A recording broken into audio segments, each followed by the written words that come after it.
The air in those places is just different. It's not simply the oxygen breathed by us regular folks. It's thinner, laced with gold dust and the heavy scent of 1,000 perfumes. Coats your lungs, making you feel weighed down, sluggish, like you're trespassing. The ballroom was a shimmering sea of light, the chandeliers dripping with crystals that resembled frozen tears, reflecting the sparkling jewelry on women who seemed sculpted from marble, not actually born. The music was a deep, resonant hum, some classical piece trying desperately to sound sophisticated, but mostly just coming across as expensive. It vibrated through the thin soles of my cheap, black uniform shoes. My feet had stopped throbbing an hour ago, the pain replaced by a dull numbness, which was even worse, somehow. I was Lena, just Lena, a name tag they hadn't even bothered to print out, just a flimsy, plastic staff clip pinned to the lapel of my borrowed polyester vest. I was a nobody, a ghost gliding through the room, carrying silver trays of champagne that cost more than my rent for an entire month. My job was straightforward. Be invisible. Avoid eye contact at all costs. Don't speak unless someone speaks directly to you. And above all, do not exist. It's incredibly difficult to be invisible when you're absolutely petrified. I carefully navigated the islands of exquisitely dressed people, their laughter sharp and brittle like shattered glass. They were chatting about corporate acquisitions, about their summers and destinations I couldn't even pronounce, about problems that weren't actually problems at all. I kept my eyes lowered, focusing on the amber level of the golden liquid in the champagne flutes. My hand, usually so steady, was now trembling uncontrollably. This wasn't your average catering gig. This was the penthouse apartment of a man whose name was only ever whispered, a billionaire who practically owned half the city skyline. And his guests weren't just wealthy, they were powerful. I felt the weight of his gaze on me even before I actually saw him. It was a physical sensation, like the temperature in the room suddenly dropping, a prickling feeling on the back of my neck that made the tiny hairs stand on end. I'd only felt that feeling twice before in my life. Once when I'd almost walked right in front of a city bus, and once when some creep had followed me for 6 long blocks in Brooklyn. It was the unmistakable feeling of being hunted, of being prey. I broke protocol. I looked up. He was across the room, standing near a marble fireplace that was easily large enough to roast a whole man inside. He was different from the others. The other men wore their expensive suits like costumes, as if they were playing dress-up. He wore his like a suit of armor. It was dark, tailored so perfectly that it seemed to be fused to his very skin. He was tall, possessing that kind of severe, unyielding stillness that drew all the light and noise in the room toward him like some kind of black hole. His hair was dark, his face a landscape of sharp angles and deep shadows. He looked like a portrait from centuries ago, something timeless and inherently dangerous. He wasn't watching the party. He was watching me. It wasn't the look I sometimes got from the finance guys, that hungry, appraising glance that stripped you bare and dismissed you in a single practiced motion. This was different. This was cold, patient. It was pure observation. He wasn't looking at my body. He was looking at me. His eyes, even from that distance, were dark and heavy, and they locked onto mine. A wave of icy dread washed over me. I immediately looked away, my heart hammering against my ribs so hard that I was afraid the flimsy vest would betray its frantic rhythm. I focused all my attention on the tray, on the tiny bubbles rising in the champagne, on anything else in the world. I tried to melt back into the shadows near the wall, desperate to escape that intense gaze. I could still feel it burning a hole in the side of my face. I told myself he was simply bored. Maybe I reminded him of someone who used to clean his house. It didn't matter. I just had to make it through the next 2 hours, collect my measly paycheck, and go back to my real life where men like that didn't exist. I moved again, forcing my numb feet to carry me toward the terrace doors, where a cluster of guests needed refills. I kept my head down, creating a shield of polite servitude. It happened quickly, the way disasters always do. A man, loud and red-faced from far too much champagne, turned abruptly, his arm gesturing wildly as he told some incredibly important story. He didn't see me. I saw him, but my feet were slow, as if trapped in the invisible mud of this ridiculous party. He spun around, his elbow connecting squarely with the edge of my silver tray. Time seemed to slow to a crawl. I saw the champagne flutes lift off the tray, a slow-motion ballet of crystal and alcohol launching into the air. They were heading straight for a woman in a dress that looked like spun silk, the color of a pale, pale pink rose. I reacted without thinking. It wasn't about the woman or the dress. It was about the sound of shattering glass, the ensuing scream, the unwanted attention. It was about me getting fired. I lunged forward, dropping the tray handle and trying desperately to catch the falling glasses with both hands. A clumsy, desperate juggle. I wasn't fast enough. I was never fast enough. Oh crap. I managed to snag one flute, but the others were still going to hit her. I braced myself for the inevitable crash, for the shouting. But it never came. A hand, large and impossibly quick, shot out from somewhere beside me. It didn't grab the glasses. It grabbed my arm. The grip wasn't gentle. It was like steel. It clamped down around my wrist, stopping my flailing motion completely. The falling glasses missed the woman, shattering harmlessly on the thick Persian rug with a muffled crunch. The room fell silent. The music, the laughter, everything just stopped. I was frozen in place, my arm still held in that iron grip. I looked up. He was there, the man from the fireplace. Rocco D'Angelo. I didn't know his name then. I only knew the absolute, terrifying coldness of his eyes up close. They were even darker than I'd thought. Not black, but a deep, bruised shade of midnight. He was close enough that I could smell him. Clean soap, expensive wool, and something else, something metallic and sharp, like old iron. He wasn't looking at the broken glass. He wasn't looking at the stunned woman in the pink dress or the man who'd caused the spill. He was looking directly at me. The silence in the room stretched, becoming thin and taut, like a high-tension wire. Everyone was watching us. I tried to pull my arm back. His grip only tightened. It didn't hurt, but it was absolute. There was no escaping it. "I'm sorry, sir," I whispered, the words scraping against my dry throat. "I'll clean it up." He completely ignored me. His gaze slowly traced my face, from my hairline down my nose to my mouth, as if he were meticulously checking an inventory. It was the most intense scrutiny I'd ever endured. He seemed to be looking for something. A flicker of something passed through his eyes. Not recognition, not warmth. It was confirmation. He released my wrist only to take my hand. His fingers laced through mine. A gesture so intimate, so possessive, that a collective gasp echoed through the ballroom. My hand felt small and rough in his skin surprisingly warm. I tried to snatch it back, horrified. This was insane. I was staff. He was *him star. "What are you doing?" I hissed, my voice shaking with fear and a sudden, inexplicable anger. Rocco D'Angelo didn't even look at me. He raised his head, his voice cutting through the heavy silence.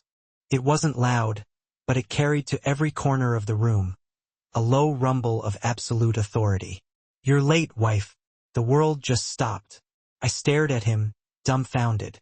Wife. He had said wife. The word hung in the air, electric and utterly absurd. My mind went blank, a white wall of pure, unadulterated panic. I could feel dozens, maybe hundreds, of eyes boring into me. The woman in the pink dress looked absolutely aghast. The man who spilled the drinks looked downright terrified. "What?" My voice was barely a squeak. "I don't know you. Let go of me." I pulled harder this time, but it was like trying to pull against a marble statue. He held me fast. His gaze finally settled back on me, and for the first time, I saw a sliver of something other than pure ice. It might have been amusement, dark and cold, but it was definitely there.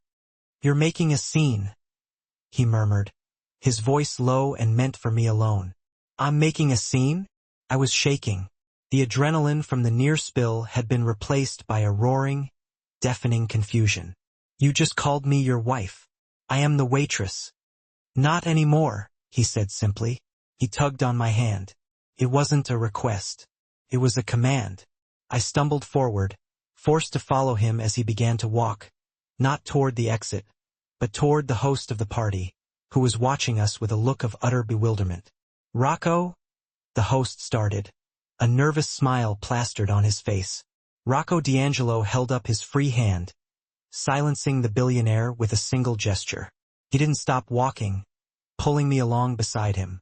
I was a spectacle, a stray dog he'd just claimed on a leash. I tried to plant my feet, but my cheap shoes skidded on the highly polished floor. My mind was racing, desperately trying to find some kind of explanation. Was this a joke? A cruel prank being played by the rich? Was he drunk? I looked closely at his face. He wasn't drunk. He was completely, terrifyingly sober. "Stop," I pleaded, keeping my voice low. "Please, you're mistaken. I'm just working. This is my job." He stopped, turning to face me fully in the center of the now dead, silent room. He was so tall I had to crane my neck to look up at him. He brought my hand, the one he still held captive, up between us. "Your job," he said, his voice flat and devoid of emotion, "was to be here an hour ago." "I don't understand, son." "You don't have to," he said. He then released my hand, only to slide his arm possessively around my waist. He pulled me against his side. It wasn't a romantic embrace. It was an act of pure ownership. I was pressed against the hard lines of his body, the solid muscle beneath the fine suit. I felt trapped, branded.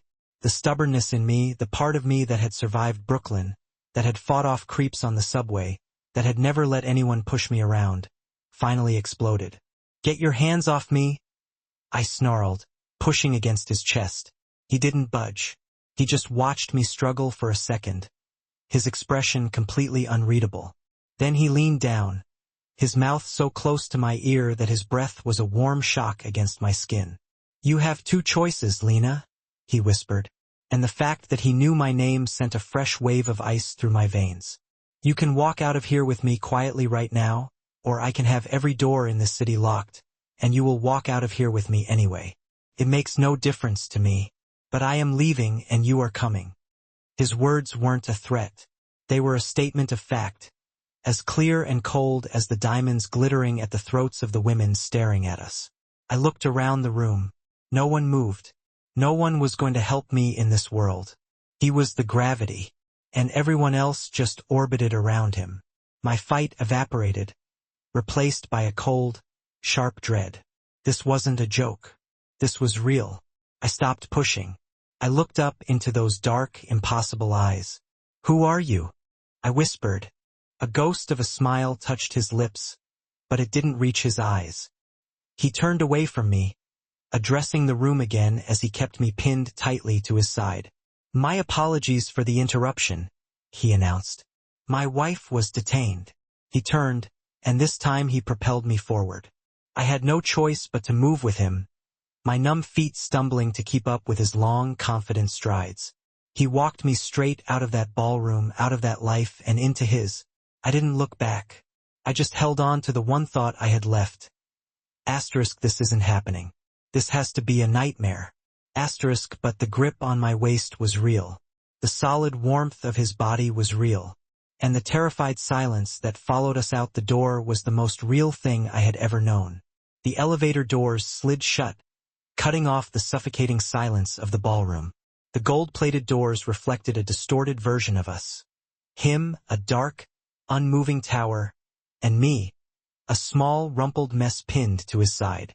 My cheap polyester vest was scratchy against my cheek, which was pressed into the hard muscle of his chest. His arm was still locked tightly around my waist. I was trembling so hard my teeth chattered. "Please," I tried again, my voice a dry rasp. "This is a mistake. I'm not your wife. I don't even know you." The elevator hummed smoothly, its descent silent and swift. He didn't look at me. He stared straight ahead at the golden doors, his profile like something carved from granite. He seemed to be listening, not to me, but to something far away, some inaudible hum only he could perceive.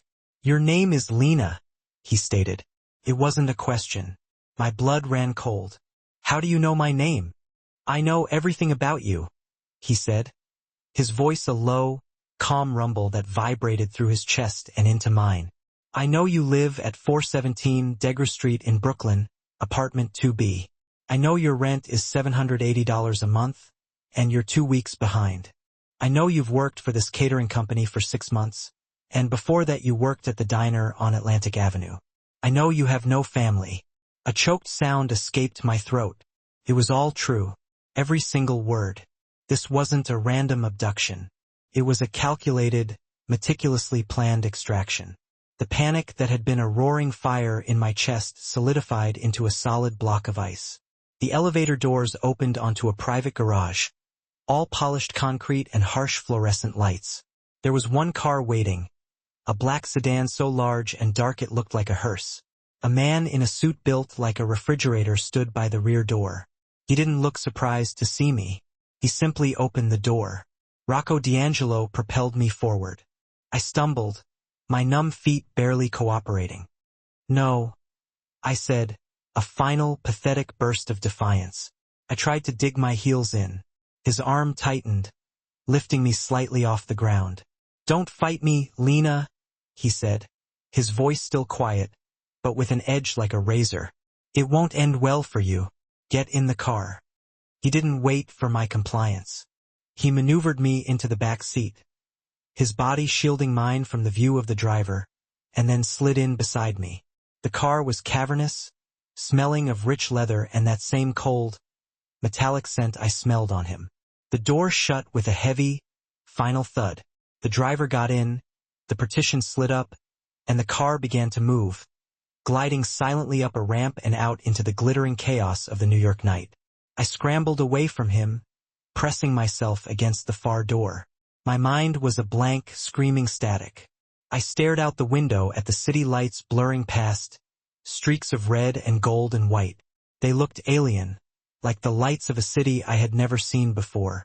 I was Lena, just Lena, and my life, the one that was so hard and so small, had just ended. That life hadn't been much, but it was mine. It was built from scraps. I grew up in a part of Brooklyn where the buildings were old and tired, leaning on each other to stay standing. My childhood wasn't a childhood. It was a training ground. It was learning how to make $5 last 3 days. It was learning how to walk fast with your head down. How to look like you knew where you were going even when you were hopelessly lost. It was learning that nobody ever gives you anything for free. My mother, she was soft in a world that demanded steel. She faded out of my life slowly, then all at once, leaving me with nothing but a pile of bills in a one-room apartment that smelled like dust and old regrets. I was 16. From then on, it was just work. I cleaned houses. I washed dishes in a 24-hour diner. I stocked shelves. I did anything that paid cash and didn't ask questions. Love was a fantasy, a story told in movies that had absolutely nothing to do with my reality. Love was for girls who had time to dream, girls who weren't worried about the electricity being shut off. My dreams were smaller, sharper. My dream was a full refrigerator. My dream was a pair of shoes without holes. I found the catering company through a classified ad. Event staff needed. Good pay, flexible hours. It was a step up. It meant I could wear a vest instead of an apron. It meant I could see how the other half lived, the people in the penthouses. I served them their tiny, perfect food and their expensive champagne. And I watched them. I just watched them.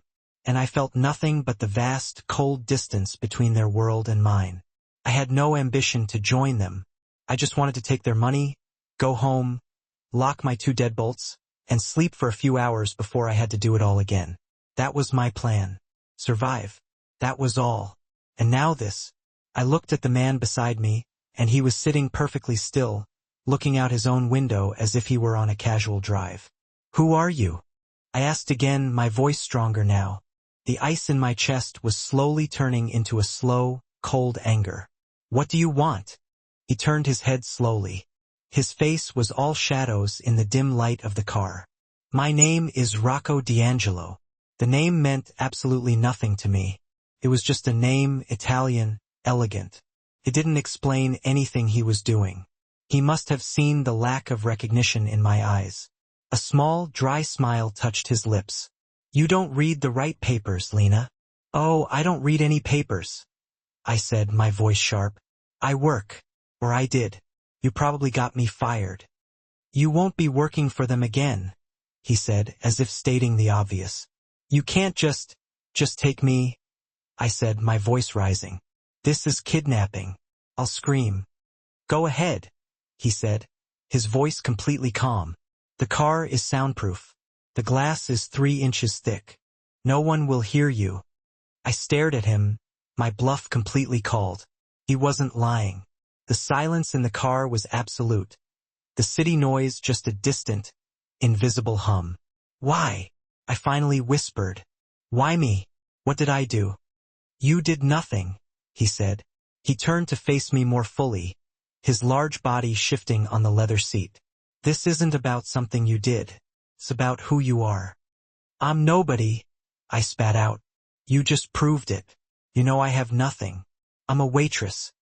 You are not nobody, Lena, he said, his dark eyes locking on mine, that same intense, heavy gaze from the party pinning me to the seat.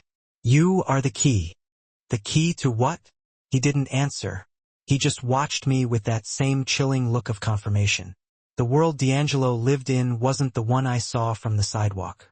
It wasn't the world of billionaires and tech moguls who threw lavish parties.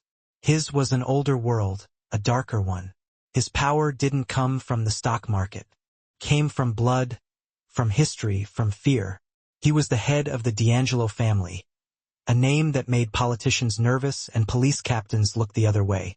His past was a tapestry of whispered violence. Men disappeared. Rivals had unfortunate accidents. Deals were made in shadowed back rooms that changed the very shape of the city. He was a ghost who cast a very long shadow. I didn't know any of this. Not then. I only knew the man sitting next to me was the most dangerous thing I had ever encountered. But the outline, it had said a soft heart. I looked at his face, at the hard line of his jaw, the severe set of his mouth, the cold, cold eyes. I saw no softness. I saw no heart.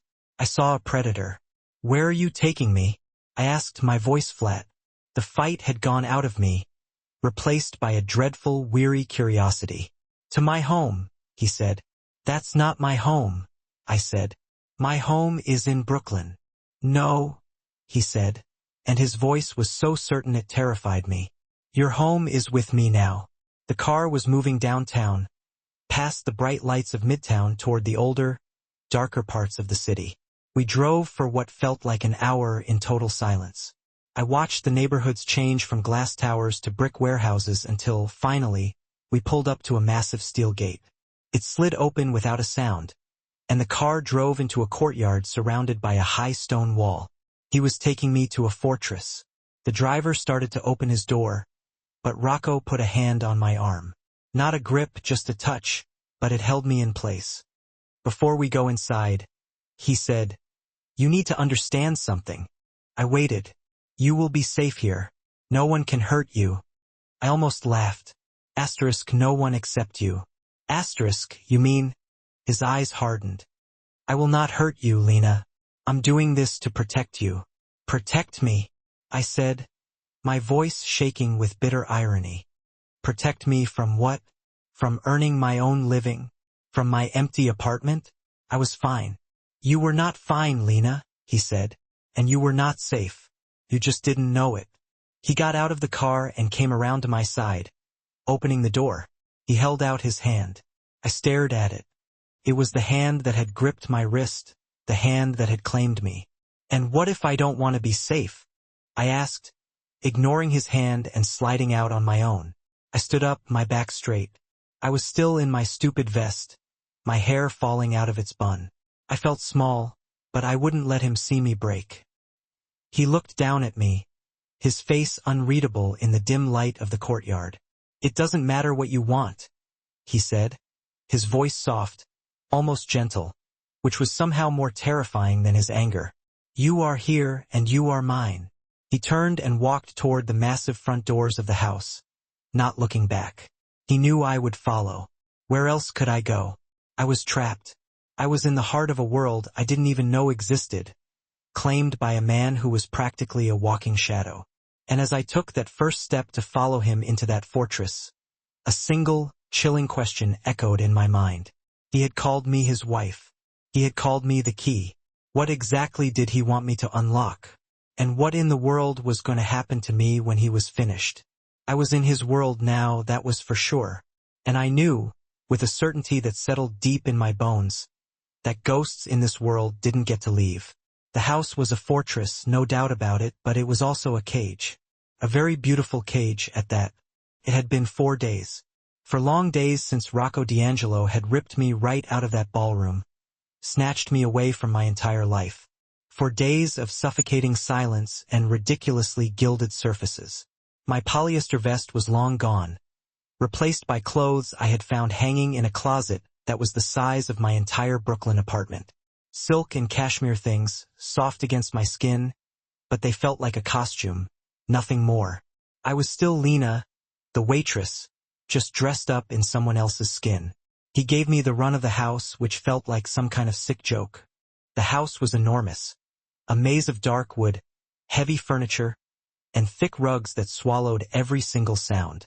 There were windows, massive ones, but they only looked out onto the high stone walls of the courtyard. I had seen 2 other people. A woman named Sophia, older, with sad eyes and a perpetually silent mouth, who brought me food on silver trays, and the refrigerator-sized guy from the garage who just stood at the end of the hallway. He never spoke, not a word. He just watched. Rocco himself was like a ghost. He would be gone when I woke up, and then he would return late at night. I would hear the heavy front door open and then close, his low voice, a rumble in the foyer, but after that, nothing. He just left me alone. This was somehow even worse than being watched. It made me feel like an object, a thing he had acquired and stored away to be dealt with later. The silence gave me plenty of time to think, and my fear, which had initially been a blinding white panic, was slowly cooling into something harder. Anger. And beneath the anger, a deep, restless curiosity. He had said, "You are the key." He had also said, "I am protecting you." These words just circled and circled in my head. They were lies, blatant lies. You don't protect someone by kidnapping them, plain and simple. You don't claim a complete stranger as your wife for her own safety. He wanted something, and if I was ever going to get out of this cage, I had to figure out exactly what it was. On the 5th day, the curiosity finally won. The refrigerator man was at his usual post, but I just walked right past him. I needed to know what was in this house. I needed to find some kind of crack in the wall, some way out. So I explored. I opened heavy doors to rooms filled with furniture draped in white sheets. Rooms that smelled like dust and old, forgotten secrets. A library with thousands of books that looked like they had never been read. A formal dining room that could easily seat 30 people. And then, finally, I found his office. The door wasn't locked. I hesitated, my hand right on the cold brass knob. This was a line, a boundary. I could feel it. Crossing it meant I was no longer just a passive victim. I was something else entirely. I was a spy in my own prison. I pushed the door open. It wasn't like the rest of the house. This room felt alive. It smelled of him, that iron scent, mixed with old paper and the faint, stale smell of cigar smoke. One wall was all windows, looking out onto a different, smaller garden. The other walls were lined with shelves, but not just books. This room was a command center, no doubt about it. And then I saw it. On the wall behind his massive desk, there was a large corkboard. It was covered in photographs, maps of the city, and notes. Red yarn connected pictures, black lines connected names. It was the kind of board I'd only ever seen in police movies. My heart hammered in my chest. I stepped closer. I saw pictures of men in suits, men in tracksuits, men who looked like they lived incredibly hard lives. I saw names, and I saw one name circled in red marker over and over, Vito Mancini. A picture of a man was pinned right next to the name. He was older than Rocco, with a wide face and eyes that seemed to smile, but his mouth didn't. He looked like the kind of man who would kiss a baby and then break your legs without a second thought. A line of thick, Angry red yarn connected Vito Mancini's picture to one of Rocco. This was his enemy, plain and simple. I scanned the rest of the board, my mind racing, trying to make sense of the web he had built. And then I saw it, tucked away in a corner as if it were just a starting point or an afterthought. I wasn't sure which. It was a photograph of me. My breath caught in my throat. It wasn't a new picture. It was old, maybe a year old. I was in my diner uniform, the ugly pink one, laughing at something outside the frame. Someone had taken it without me even knowing. He hadn't just seen me at the party. He hadn't just found me. He had been watching me for a long time. You are not nobody. His words echoed in my head. This board was proof that I was part of this. This war. It's rude to go through a man's things. I spun around, my heart leaping into my throat. Rocco D'Angelo stood in the doorway. He wasn't angry.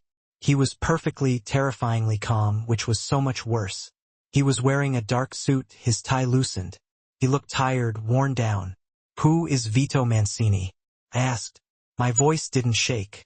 I was too cold to shake. He walked into the room, his eyes going from my face to the board and then back again.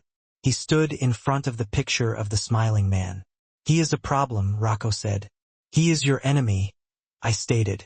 Rocco nodded, his gaze fixed on the photo. "He is a snake who thinks he is a dragon. He wants what I have. He wants my city. He wants my family. And he will burn the world down to get it. And me?" I pointed to my own picture, the smiling, ignorant girl in the diner uniform. "What does he want with me? What do you want with me?" Rocco's expression didn't change. He looked at my picture for a long moment, his face a mask of stone. "He wants to destroy everything I value." He looked back at me, his dark eyes boring into mine. "And I cannot let that happen." He didn't explain. He didn't tell me why my picture was there. He just let the implication hang in the air, thick and heavy. "You have been a prisoner here for 5 days," he said, changing the subject as if we had been discussing the weather. "You need to eat something that does not come on a tray." I was stunned by the sudden shift. "What? Get your coat." "Gunaware," he said, walking to his desk. "We are going out to dinner." "Going out?" I almost laughed. "Out there where he is." I gestured at the board. "You are safer with me than you are in here." His voice was flat.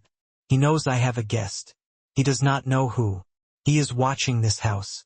He is waiting for me to move. Tonight we move." "You are using me as bait," I whispered, horrified. "I am showing him you are not a weakness," Rocco corrected me, though it sounded like the same thing. "I am showing him you are mine now. Go get your coat." I wasn't given a choice. 20 minutes later, I was back in the black sedan, the leather feeling cold even through the expensive wool coat he had provided. I sat pressed against the door, as far from him as I could possibly get. We drove to a restaurant in a neighborhood of old brick buildings and narrow streets. The sign was small, just a name in elegant script. When we walked in, the restaurant went silent, just like the ballroom. But this was a different kind of silence. It wasn't shock. It was respect. Fearful respect. The owner, a small man with a worried face, rushed over and bowed his head. "Mr. D'Angelo, your table is ready." Rocco kept a hand on the small of my back, steering me through the tables. I felt every eye in the place on me. They weren't looking at me with curiosity. They were looking at me with pity. They saw what I was. A captive, a possession. We sat in a booth at the back, dark and private. He ordered for both of us in rapid, low Italian. "This is not protection, Rocco," I said, my voice low and fierce. "This is a performance. You are showing me off." "I am showing them you are protected by my name," he said, his eyes scanning the room. He wasn't relaxed. He was coiled like a panther, pretending to rest. "There is a difference." "There is no difference," I said. "I'm still in a cage." He looked at me then, his gaze intense. "The cage is the only thing keeping you alive. Lena, you saw the board. This is not a game. Vito Mancini does not take prisoners." "Neither do you," I shot back. A muscle in his jaw tightened. He opened his mouth to speak, and then the world exploded. The front windows of the restaurant dissolved in a storm of shattering glass. The sound was deafening, a roar of gunfire that punched the air right out of my lungs. People screamed. I was frozen for half a second, my mind unable to process the noise, the chaos. Rocco moved. He didn't reach for a weapon. He didn't duck. He lunged across the table, grabbed the front of my coat, and hauled me off the seat. I fell to the floor, and in the same motion he was on top of me. His body was a solid, heavy weight, shielding me completely. He pushed my head down, his hand gripping the back of my neck, holding me against the carpet, which smelled like spilled wine. "Do not move," he commanded, his voice a low growl in my ear. The air filled with noise, more gunfire, closer this time, shouting in Italian, the crash of tables overturning. It was everywhere. I was trembling, my face pressed into the floor, my hands clutching at the fabric of his suit jacket. His heart was hammering against my back, a steady, fast beat. He wasn't scared. He was alive. I could feel the tension in every muscle of his body as he pressed me harder into the floor, making himself the only target. Then, as quickly as it started, it stopped. The roaring silence that fell was almost as terrifying as the noise. The only sound was a woman sobbing somewhere in the room and the drip of liquid. Rocco didn't move for a full 10 seconds. He just stayed on top of me, his breathing heavy, his hands still locked on my neck. "It is clear, boss," a voice called out. It was the driver. Rocco let out a breath and slowly, heavily, pushed himself off me. I gasped, rolling over, my lungs desperate for air. The room was destroyed. It was dark. The lights shot out, filled with smoke that burned my throat. Rocco was crouching beside me, his gun now in his hand. He wasn't looking at the room. He was looking at me. His eyes weren't cold. They were on fire, a dark, blazing inferno of adrenaline and something else, a possessive, raw fury. His hand came up, not gently, and gripped my chin, tilting my face to the dim light from the kitchen. His eyes scanned me, looking for blood, for injury. His thumb brushed roughly across my cheek. "Are you hit?" he demanded, his voice rough. "No," I whispered. I was shaking so hard I could barely speak. "I do not think so." He stared at me for 1 second longer. I saw it then. It wasn't just fury. It was worry, real, sharp worry. He had been terrified. Not for himself, for me. He had shielded me. He had used his own body to stop the bullets. That realization hit me harder than the attack itself. "Get her out," he snarled at his driver. He pulled me to my feet. My legs felt like water. He half-dragged, half-carried me toward a back exit, his body still partially shielding mine. We moved through the wrecked dining room past unmoving shapes on the floor. I kept my eyes on the back of his head, refusing to see what was left. We were shoved into the car, and it peeled out of the alley, tires screaming. I sat in the dark, my arms wrapped around myself. The adrenaline was fading, leaving a cold, sick emptiness. Rocco got in the front seat, barking orders into a phone in Italian. His voice was pure rage. I had wanted to leave. I had wanted to escape his world. But tonight, his world had come for me. And the only reason I was alive was because the man I hated, the man who had stolen me, had put himself between me and the bullets. He hung up the phone, and the car went silent except for the hum of the engine. I finally found my voice. "This is because of me," I whispered. "He knew you were there. He knew you had me." Rocco's head turned, his silhouette dark against the passing streetlights. "He knew I had you," he said, his voice flat and cold again. "But I had heard the rage. I had seen the worry. And now he knows I will not let you go." I leaned my head back against the leather. I had wanted to escape, but I saw the truth now. Rocco wasn't lying. Walking out of his house wasn't an option. There was no my world to go back to. I had been marked.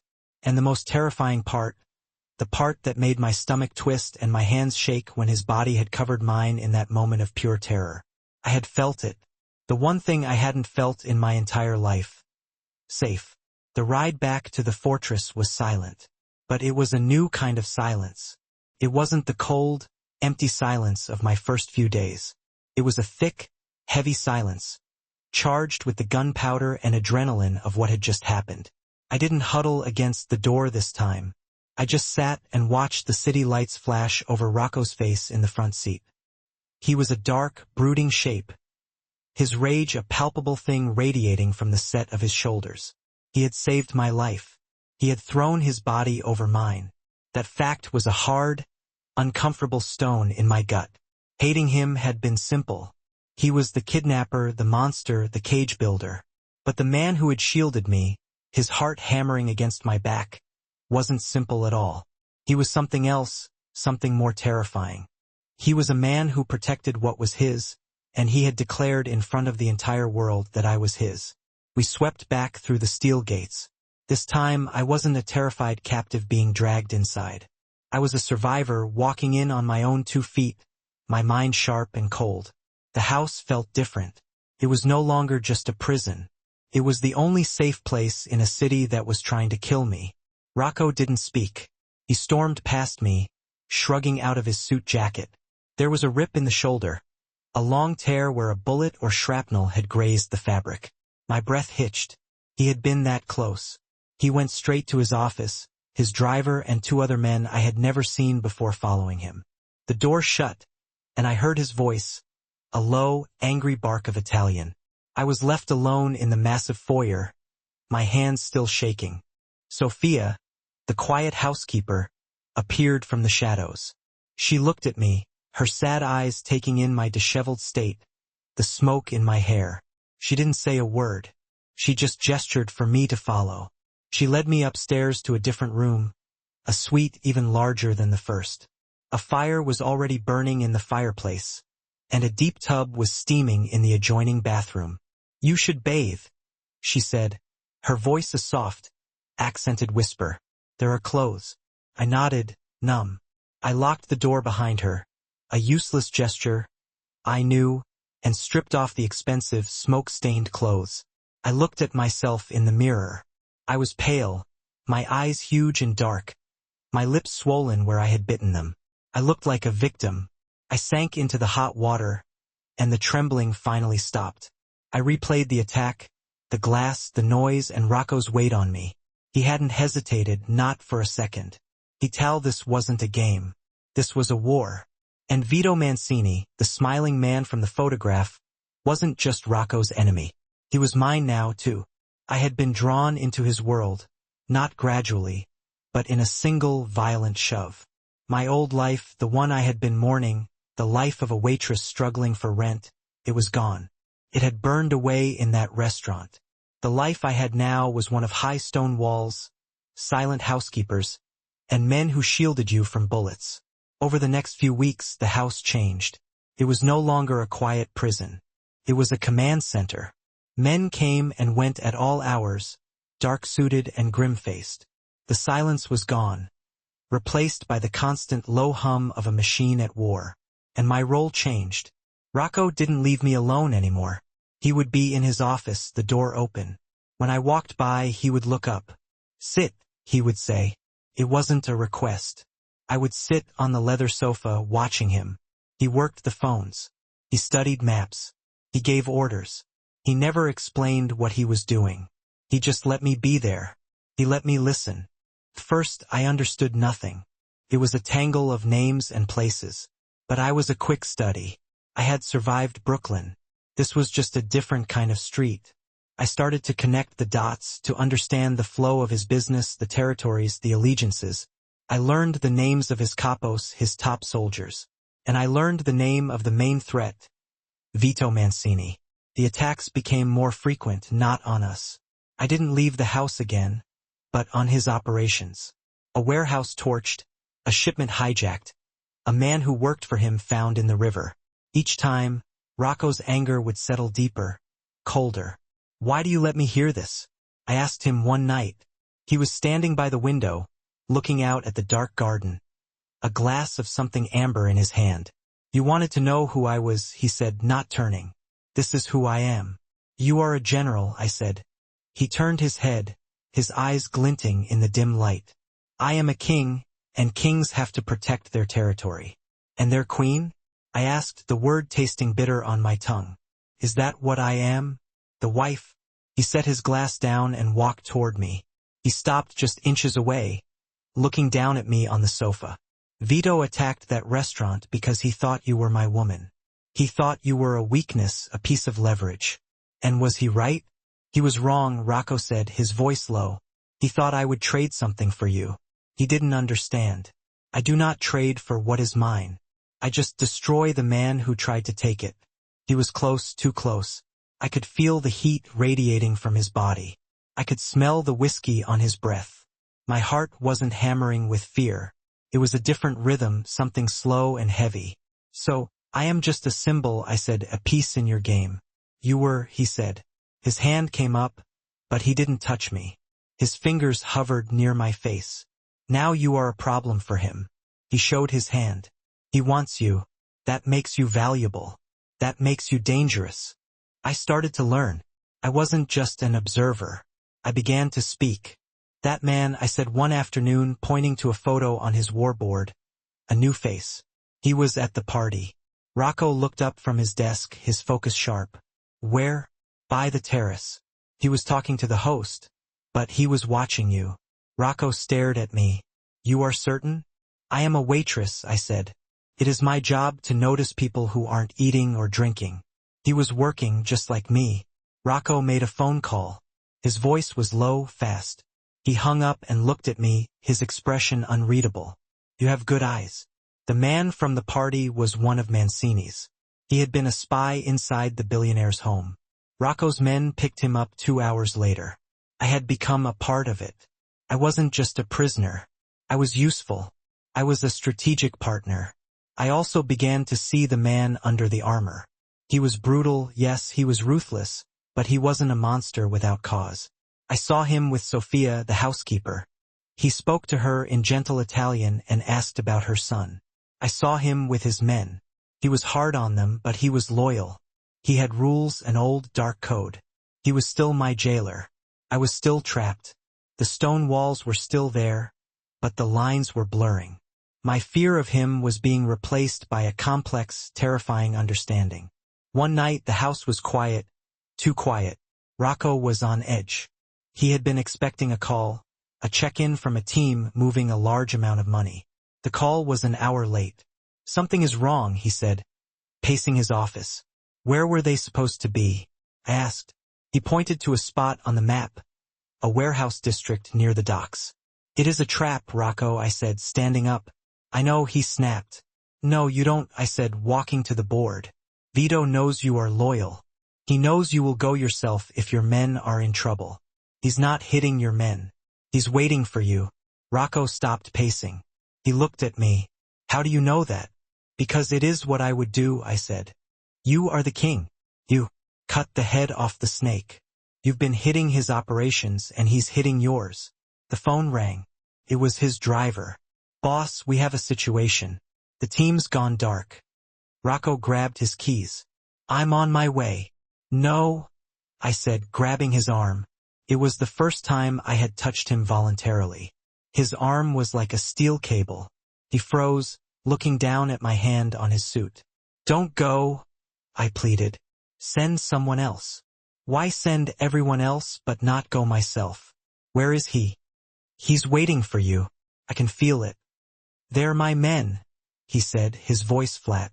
And you're their boss, I said, my grip tightening.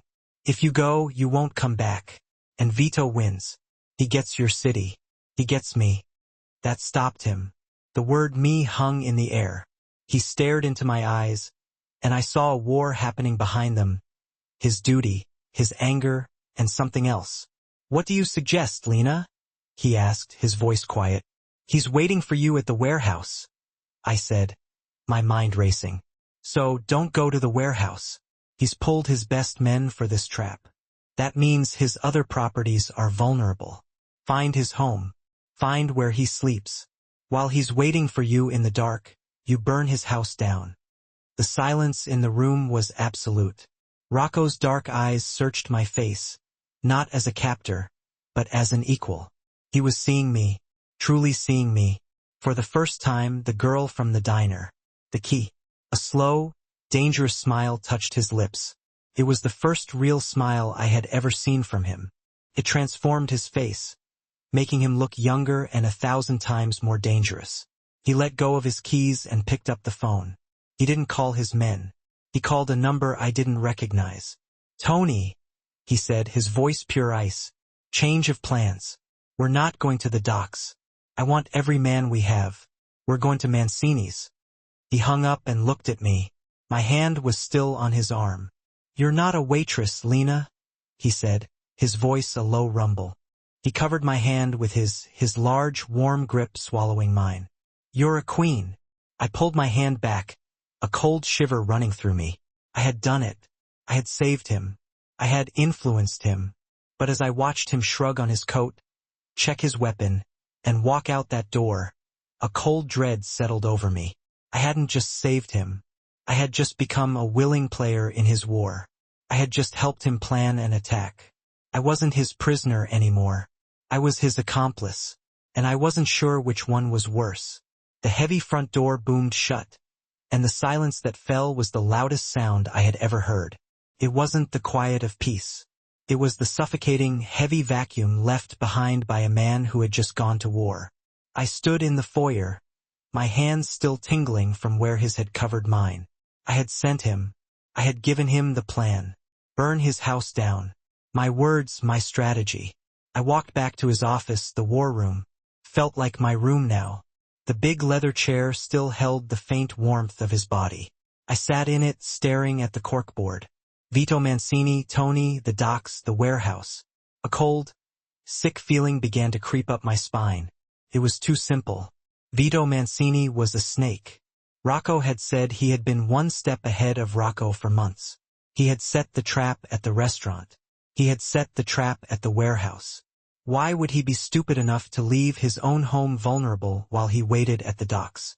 "He's waiting for you," I had told Rocco, and I was right. But what if the trap wasn't the warehouse? What if the trap was the counterattack? My eyes scanned the board. Vito, Vito, Vito. And then I thought of the name Rocco had spoken into the phone. Tony. Why did I know that name? I closed my eyes, forcing myself back to the party. The first night, the glitter, the champagne, the spies, the man on the terrace. I had spotted him. But there was another one. He wasn't watching Rocco. He was near the bar, talking to the man I had identified. They were laughing. A big man, broad shoulders. He had turned and I had seen his face. My eyes snapped open. I knew him. I went back to the board, searching for his picture. It wasn't there. Of course, it wasn't. He wasn't an enemy. He was an ally. He was Tony.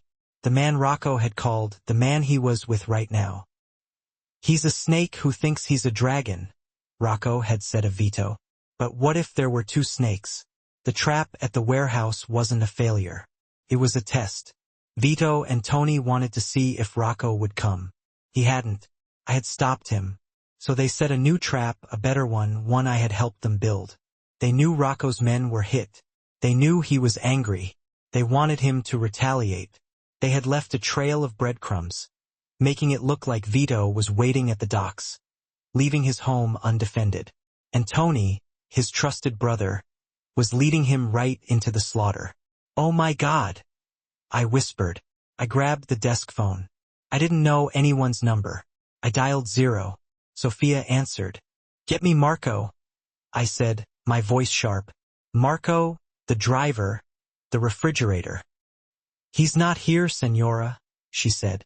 "Find me someone. Anyone now." A minute later, a man I didn't know, one of the house guards, appeared at the office door. He was young, his eyes wary. "You called. Get a car. We're leaving," I commanded. He blinked. "I can't do that, ma'am. Mr. D'Angelo's orders. You stay here." "Mr. D'Angelo is walking into an ambush," I said, my voice low and fierce. I pointed to the board. "He's being led into it by Tony. They're working together. Vito and Tony. They're going to kill him." The guard's face hardened. "Tony? Antonio Moretti? You're crazy, lady. He's the boss's right hand, his oldest friend."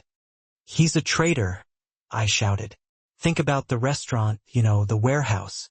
How does Mancini know where he is? Every single time, Tony is feeding him information. and he just fed Rocco to the wolves. We have to go. My orders are to protect you, he said, his hand moving to his side. And that means keeping you in this house. I stepped toward him, my hands clenched. I was a waitress. I was a prisoner. I was nothing. But Rocco had looked at me, his eyes blazing, and he had called me his queen. Your job is to protect what is his. I snarled, using the same cold authority I had heard in Rocco's voice. And he's about to lose everything. If you let him die, what do you think will happen to you when Vito Mancini's men come through that gate? Because they will tonight after they're done with him. You want to follow orders? Fine. Follow this one. I am Lena D'Angelo, and I'm telling you the king is in danger now. Get the damn car. The guard stared at me. I saw the doubt in his eyes, the fear, and then the decision. He nodded once. This way.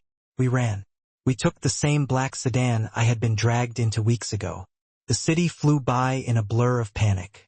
The guard, his name was Paul, drove with a controlled recklessness, his eyes scanning every intersection. Where are they? He asked. Mancini's house. Do you know where it is? I know it. He drove faster.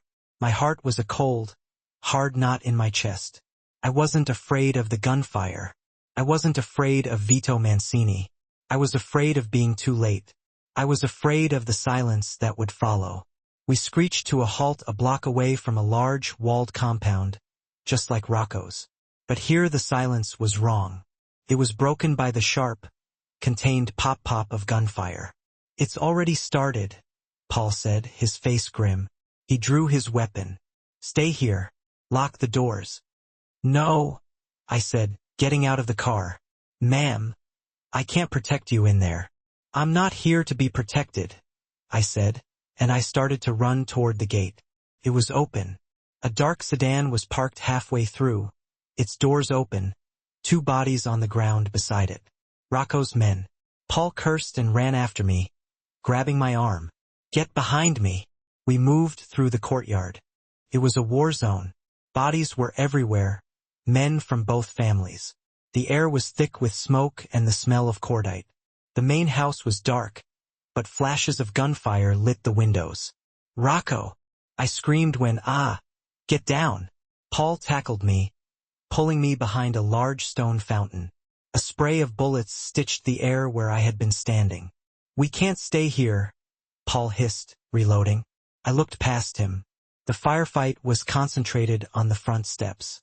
Rocco's men were pinned down, taking heavy fire from the roof and the upper windows. It was a massacre. It was the trap I had seen in my head. And then I saw him. Rocco wasn't on the steps. He was to the side, near the garage, fighting his way forward.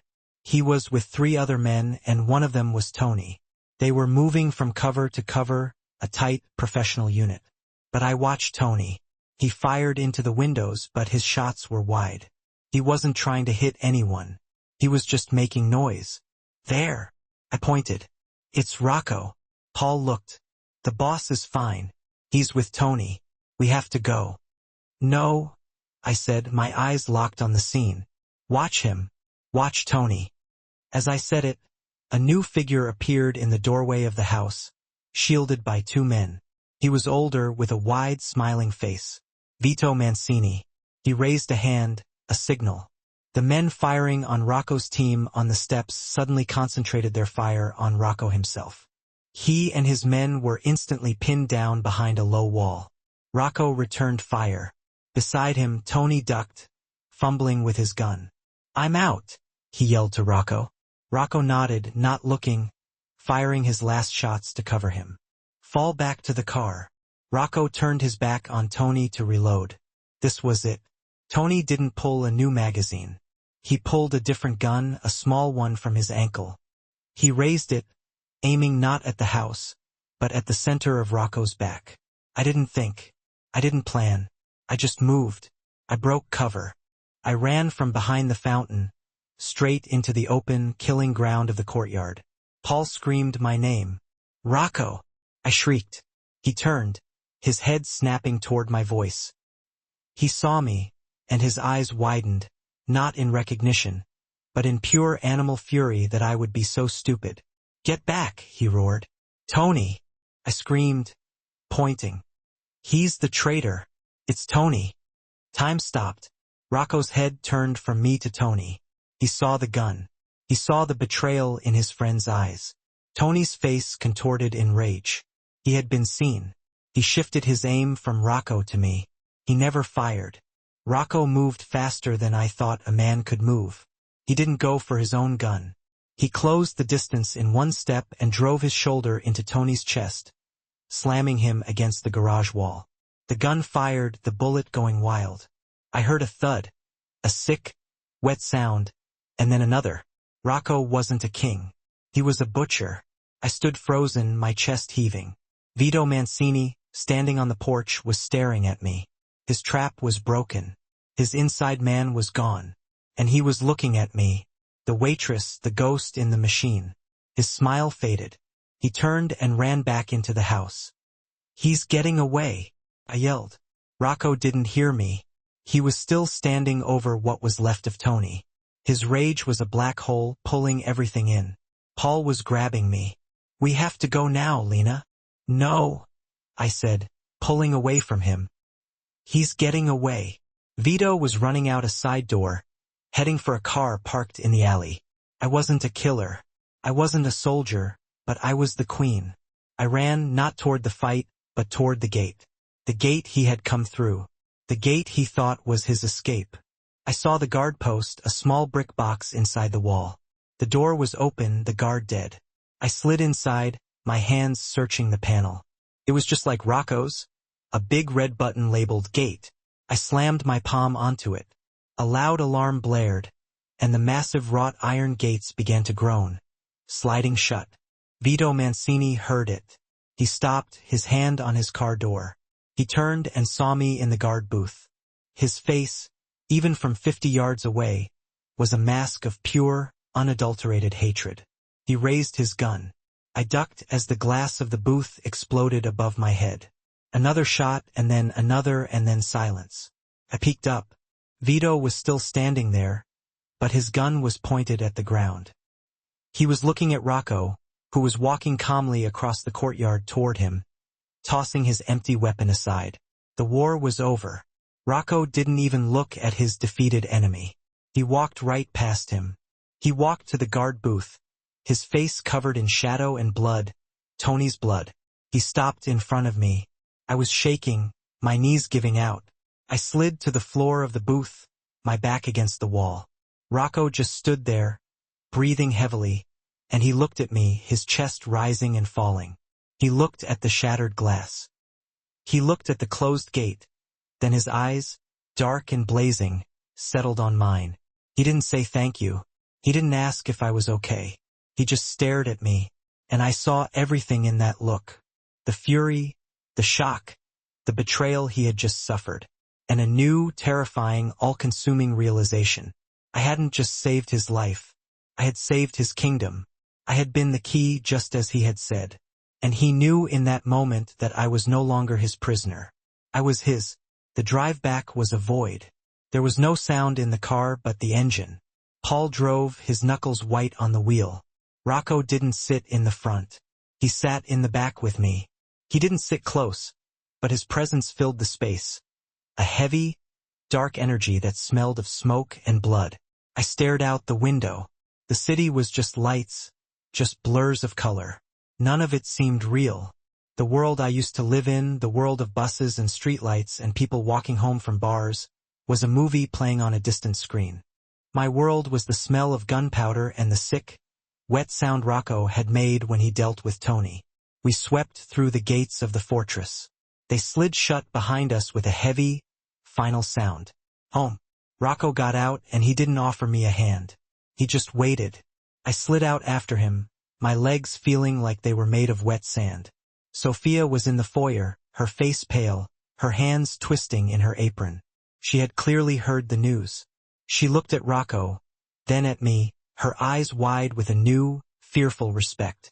Rocco walked past her, past me, straight into his office. He didn't shut the door. He just went to the windows and stood there, his back to the room. I stood in the foyer, lost. Paul had disappeared. Sophia was looking at me, waiting for an order. I was the lady of the house. I was the queen. I had no idea what to do. "Go to bed, Sophia," I said, my voice sounding rough. She nodded and vanished into the shadows. I was alone. I should have gone upstairs. I should have gone to my room, locked the door and hidden under the covers. I should have felt relieved, safe. I didn't. I felt anchored. I walked to the office. I stood in the doorway. He hadn't moved. He was a statue of vengeance staring out into his dark garden. His jacket was still on, stained and torn. His hands were clenched at his sides. "Rocco," I said. He didn't turn. "You need to clean up," I said, my voice quiet. "You're bleeding." It was true. A dark patch was spreading on his white shirt, high on his shoulder. A graze, one of Tony's wild shots. Maybe he hadn't even noticed. He looked down at his shirt as if seeing it for the first time. He didn't seem to register it. "He was my brother," he said, his voice a low, gravelly rasp. "From the time we were boys, I ate at his mother's table. He was my son's godfather." It was the first I had heard of a son. It didn't matter. All that mattered was the sound of his voice. It wasn't anger. It was hollow. The rage had burned out, leaving this. "He chose his path," I said. "And you," he said, turning slowly to face me. "You're just a girl from Brooklyn. How did you see it?" "I'm not a girl from Brooklyn," I said, walking into the room. I felt exhaustion pulling at every muscle. "Not anymore. You made sure of that. I'm just me, and I saw what you didn't want to see. He was too close to you. He was family." "Family isn't who you're born with," I said, stopping a few feet from him. "It's who you bleed for." His eyes, dark and haunted, fixed on mine. He looked at me for a long time, as if he were seeing me for the first time. The waitress, the ghost, the woman who had screamed his name in a courtyard full of bullets. "I need a doctor," he said, finally admitting his weakness. "I was the one who called. I was the one who brought Sophia back to get hot water and towels. I was the one who stood there while a quiet, grim man came, stitched Rocco's shoulder, and left without a word. And when the doctor was gone, I was the one who stayed." He sat in his desk chair, his shirt off, the white bandage a stark contrast to his dark skin. He looked broken. I didn't know what to do. My old life had no script for this, so I did the only thing I could. I poured 2 glasses of the whiskey from his decanter. I handed one to him. He took it, his fingers brushing mine. His skin was cold. I sat on the sofa, the one where I used to sit as his prisoner, his observer. Now I was something else. We drank in silence. The war was over, but the wreckage was all around us. Vito Mancini was in a federal holding cell. Rocco had made one call, a tip to the authorities. After he had disarmed him in the courtyard, Vito's empire was finished. But Tony's betrayal had left a wound that stitches couldn't close. "What happens now?" I asked. Rocco took a long drink, his eyes closed. "Now we rebuild. We find the rats he left behind. We make it known that I am still the king." "And me?" I asked, my voice small. "Am I still your wife? Your prisoner?" He opened his eyes and looked at me. The weariness in them was profound. "You were never my prisoner, Lena. Not really. You were a possibility." He leaned forward, the glass in his hand. "I didn't know your name when I saw you at that party. I just knew your face. I had seen it in a file." "What file?" "My father. He had an arrangement with a man a long time ago. That man had a daughter. My father owed him a debt. The debt was you." My blood ran cold. "What are you talking about?" "It was an old-world promise, a betrothal to seal an alliance. The man was your father, Lena, a man who got in over his head and traded his only daughter to save his own skin and then disappeared." I stared at him. "My father, he left. He died." "He ran," Rocco said, his voice flat. "And my father died. The promise was forgotten until Vito Mancini found it. He found your father. He found you. He knew you were the one loose thread, the one D'Angelo debt that was unpaid. He was going to use you against me, to claim you were his, to disgrace my family name.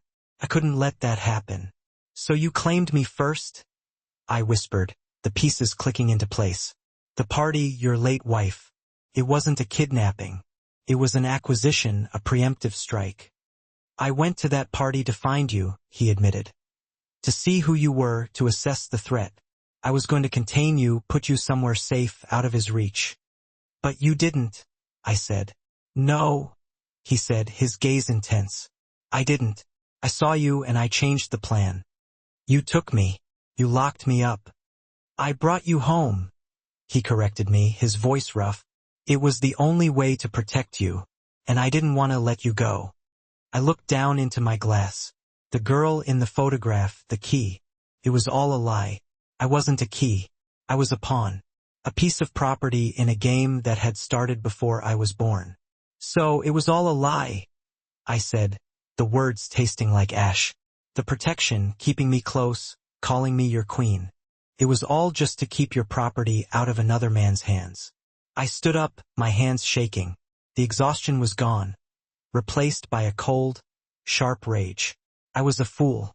I had thought I was special. Lena, he said, standing up. He was unsteady, his hand going to his shoulder. Don't, I spat. Don't say another word. You used me. You used my fear, my mind, everything. You're no better than Vito. That's not true, is it not? You took my life. You built a cage and told me it was for my own good. But it was all for your pride. Your family name. It was for your benefit. He roared, the king returning, the hollow man gone. His eyes blazed with intensity. Do you honestly think Mancini would have treated you the way I have? Do you think he would have provided you with rooms and clothes? He would have exploited you, broken you, and discarded you to prove a point. And what did you do? I screamed back, my voice raw with emotion. You made me your strategist, you made me complicit in your war. I have blood on my hands because of you. You have life because of me. He yelled, his voice booming. He stepped forward, grabbing my arm. His grip not gentle but a steel clamp, just like at the party. I threw myself between you and the bullets. I didn't do that for my family name, I didn't do it out of obligation. I did it for you. We stood chest to chest, breathing heavily. The air between us charged with truths, lies, and the lingering scent of battle. His grip on my arm was painful, but I didn't pull away. I hate you, I whispered, the words a lie, and we both knew it. I know, he said, his voice rough and strained. His other hand came up, his thumb brushing my cheek, just as it had in the restaurant. His touch was firm, possessive. I can't go back, I said, my voice breaking, tears threatening to spill. I can't be that girl again, the waitress. I don't even know who I am anymore. I know who you are, he said, his voice so low I could barely hear it. You are Lena D'Angelo and you are mine. He pulled me against him, not gently, but with a force that felt like a collision. His mouth found mine, and it wasn't a kiss of love. It was a kiss of possession, of survival, of two worlds colliding. It was brutal and desperate and raw, and it tasted like whiskey, smoke, and blood. I didn't fight him, kissed him back. I kissed him back with all the rage and fear and confusion that had been boiling inside me for weeks. I gripped the front of his shirt, pulling him closer as if he were the only solid thing in a world that had dissolved around me. This wasn't a choice. It was an inevitability. It was the end of the war and the beginning of something far more dangerous. He was my captor, he was my savior, he was the man who had lied to me from the beginning. And I knew, as his hands slid from my arm to my waist, pulling me so close I could feel the frantic beat of his heart, that I wasn't his prisoner, I wasn't his partner. I was his, and I would never ever be free. That kiss wasn't the end. It was the beginning. It broke, not gently, but like a fever, leaving us both breathless and shaking in the wreckage of his office. I stepped back, my lips burning, my mind reeling, the taste of him whiskey, iron, and rage branded on my mouth. He didn't apologize, he didn't smile. He just watched me, his dark eyes stripped bare, his chest heaving. The king had been toppled, not by an enemy, but by a traitor, and the waitress had been the one to save his crown. Lena, he said, his voice a low rasp, and my name on his lips suddenly sounded different. It wasn't a name he had read in a file. It was a name he had shouted in a hail of gunfire. It was his. I didn't answer. I walked out of the office, my legs steady. I went upstairs, not to the room he had given me, but to his. It was dark, massive, and smelled of him. I didn't turn on the lights. I just went to the window and looked out at the high stone walls, the cage. But the walls didn't feel like a prison anymore. They felt like a border, the border between the world that had tried to kill me and the world that I had just claimed. I heard him come up the stairs, his steps heavy. He stopped in the doorway of the bedroom. I didn't turn. I just watched the moon light up the edges of the stone. "You're in my room," he said. It wasn't an accusation, but a statement of fact. "You're in my life," I replied. "I think we're even." I heard him move, shedding his torn, bloody shirt, the sound of the fabric hitting the floor, the clink of his belt buckle. He didn't come to the window. He went to the bed. The springs groaned as he sat down, then sighed as he lay back. He was wounded, exhausted, and broken. I stayed at that window for an hour, or maybe it was a lifetime. I was finally truly seeing the choice. I could walk out.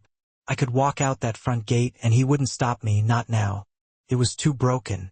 I could go back to Brooklyn, find a new diner, a new apartment, and pretend the last few weeks had been a nightmare. I could go back to being invisible, or I could turn around. I turned around.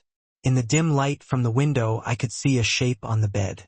He was on his back, one arm thrown over his eyes, the other resting on his chest near the bandage. He wasn't asleep. He was waiting. I walked to the bed. I didn't lie down. I sat on the edge near his feet. "You need to rest, Rocco," I said. He didn't move his arm. "I can't close my eyes," he said, his voice flat. "I see his face. Tony. He was my brother." "He was a snake," I said, my voice hard. "And you cut off his head. Now it's over." "You think so?" He let out a dry, harsh laugh. "You cut the head off one snake, and two more grow in its place. This isn't over. It's never over." I thought of my old life. The dread of the first of the month, the fear of walking home in the dark, the constant, grinding worry about money, about food, about survival. "Nothing is ever over," I agreed. "You just pick your war." He finally moved his arm, looking at me in the shadows. His gaze was heavy, searching. He was seeing me not as a debt, not as a pawn, not as a key. He was seeing the woman who had just sat on his bed in his room in the dark and wasn't afraid of him. "You picked your war, Lena?" he asked. "You dragged me into it, but I was the one who finished it," I said. "Yes, you did." We stayed like that in the quiet for a long time, the king and the queen in their fortress, surrounded by enemies, betrayed by family. And in that silence I made my choice. I stood up and I began to undress. His eyes never left me. It wasn't with hunger, not the way men had looked at me before. It was with a kind of dark, stunned reverence, as if I were a miracle he couldn't understand. I wasn't his property, not his debt, not his prisoner. I was his equal. I slid into the bed beside him, pulling the cool sheets over us. I didn't touch him. I just lay there on my back, staring at the ceiling. "Get some sleep, Rocco," I whispered. "We have work to do tomorrow." He didn't answer, but a few minutes later, his breathing finally deepened, and his hand, in the space between us, found mine. He didn't grab it. He just laid his fingers over the back of it. A simple human touch, and we slept. The next few months were a blur. The D'Angelo family had been cut deep, but the rot had been exposed. Rocco was a changed man. The hollow grief passed, replaced by a cold, focused efficiency. But it was different now. He wasn't alone. I was at his side, not as his wife in the way the world saw it, but as his right hand. I sat in our office, and I listened. His men, who had first seen me as a curiosity, then as a protected pet, now looked at me with an awe that bordered on fear. I was the one who had seen the betrayal. I was the one who had closed the gate. I was the one the boss listened to. I learned the business.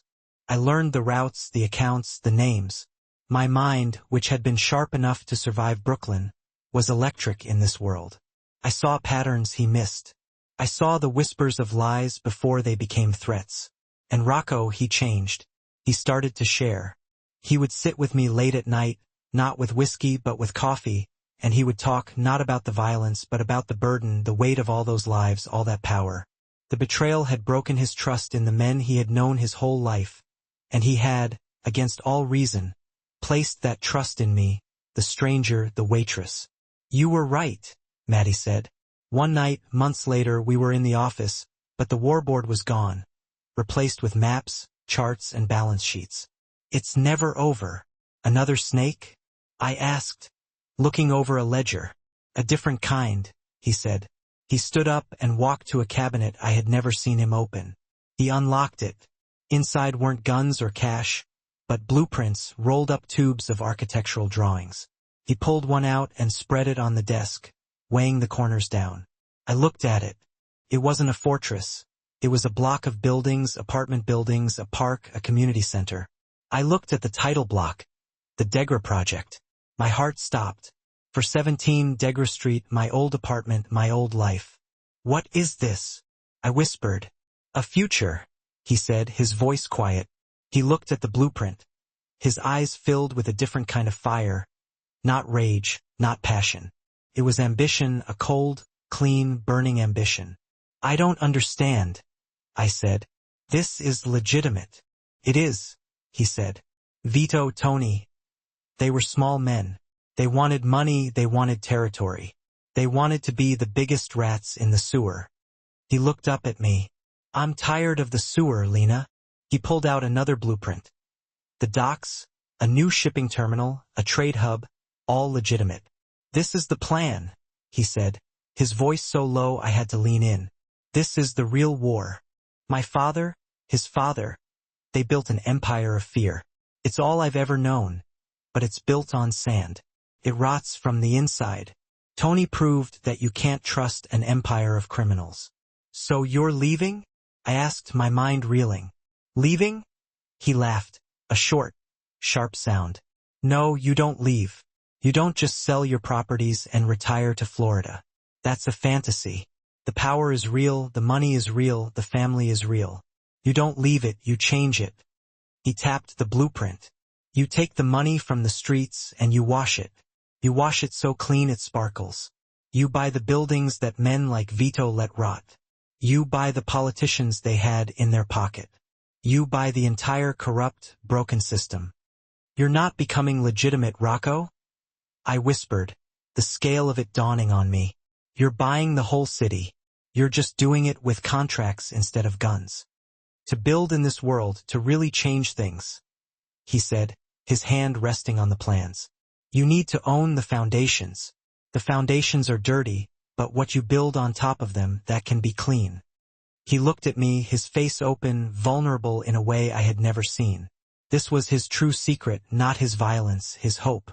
This was my father's dream before he lost his way, he said. And it's mine. But I was alone. I was surrounded by men who only understood the gun, men like Tony. He held out his hand, the same hand he had offered me in the car so long ago, the hand I had refused. I can't do this alone, he said, his voice raw. I need someone I can trust, someone who sees the trap before it's sprung, someone who sees the world for what it is. I need a queen. I looked at his hand, the hand that had clamped my wrist in the ballroom, the hand that had shielded me from bullets, the hand that had held mine in the dark, the hand that was now offering me an empire. My old life was gone. The waitress was a ghost. My fear was gone. I knew who I was. I placed my hand in his. His grip was warm and strong, and it felt like coming home. Then let's build an empire, Rocco, I said. He didn't kiss me. He just held my hand, his thumb tracing my knuckles. He pulled me to his side, and we stood together looking down at the plans for our city. It wasn't a happily ever after. I knew there would be more blood, more snakes. The world wasn't a fairy tale, but I wasn't a damsel. I wasn't a prisoner. I wasn't a waitress who had crashed a party. I was Lena D'Angelo, and I had just inherited a war.